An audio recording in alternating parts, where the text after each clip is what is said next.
Palti Huta Barat, ya. Ini perkara masih berjalan dan kita berharap juga model serupa yang kemudian terjadi hari ini itu bisa dipakai untuk perkaranya Palti Huta Barat juga. Jadi perkara-perkara yang memang lebih kentara urusan politiknya lebih baik dikesampingkan. Kenapa? Ya karena untuk demokrasi termasuk juga untuk kepentingan kita menjaga pemilu ini tetap berintegritas. Mungkin itu dari saya. Terima kasih.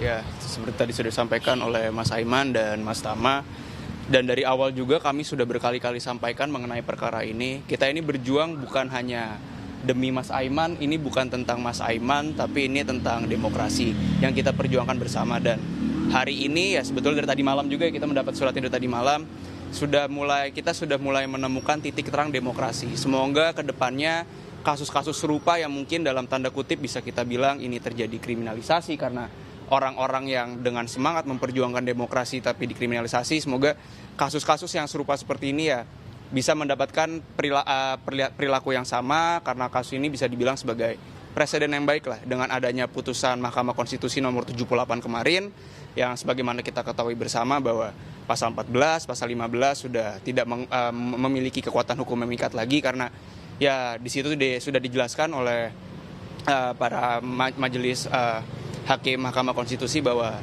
itu merupakan pasal karet yang bisa saja mengkriminalisasi seorang, sehingga ya kami sangat mengapresiasi dan sangat mensyukuri ya bisa dibilang peristiwa bersejarah lah hari ini untuk demokrasi ke depannya. Ya, gitu sih. Untuk Mas Aiman sendiri, mungkin pelajaran atau pesan setelah kasus ini tutup untuk masyarakat yang mesti dilakukan? Iya, justru ada pesan penting yang disampaikan oleh Mahkamah Konstitusi terkait dengan pembatalan pasal karet ya, pasal 14, pasal 15, ada juga pasal 310 kalau tidak salah, dan 27 ITE.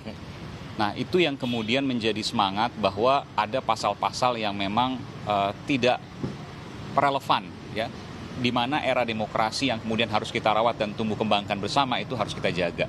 Dan itu semangat bagi kami yang terus memperjuangkan suara-suara kritis, terus memperjuangkan dan merawat demokrasi untuk tetap melakukan hal-hal yang sesuai, tapi juga tetap berani, meskipun juga tentu ini menjadi semangat bagi kami untuk bertindak secara proporsional. Gitu. Mas mungkin terakhir ya. Jadi penghentian perkara hari ini untuk perkara Mas Aiman itu kita harus jadikan momentum untuk melipat gandakan semangat perlawanan, semangat menjaga demokrasi, khususnya untuk Mas Aiman dan semua masyarakat Indonesia. Jadi aktivis partai politik, aktivis masyarakat sipil. Jadi kita berharap untuk terus lantang bersuara. Jadi sepanjang yang disampaikan kebenaran, maka tidak perlu ada keraguan untuk memperjuangkan. Soal MK. Saya mungkin ke soal apresiasi terhadap putusan ya Mahkamah Konstitusi. Jadi putusan ini saya kira ini merupakan satu putusan yang sangat super sekali, sudah baik sekali terhadap apa yang dilakukan oleh Mahkamah Konstitusi.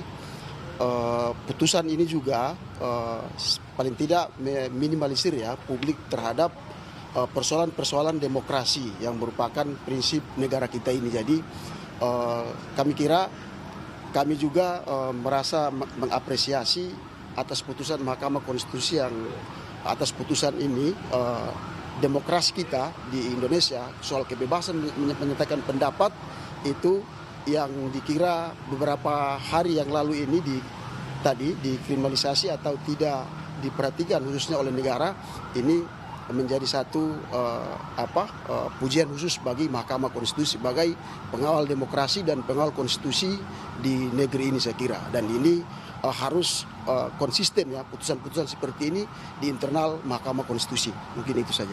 Ya. Terima kasih. Terima kasih rekan-rekan ya. Bang, boleh dilihatin? Oh iya, ini belum kita lihat. Pakai apa handphone-nya? Boleh. Semuanya tuh. Ini handphone. Ambil dulu. Tahan.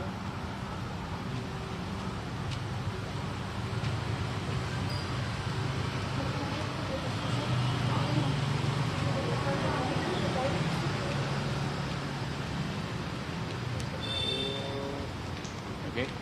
Oke, sip. Oke, makasih. Makasih ya teman-teman. Thank you. Berikut singkatnya juga ya, Bang? Udah semua. Kita nebeng ya.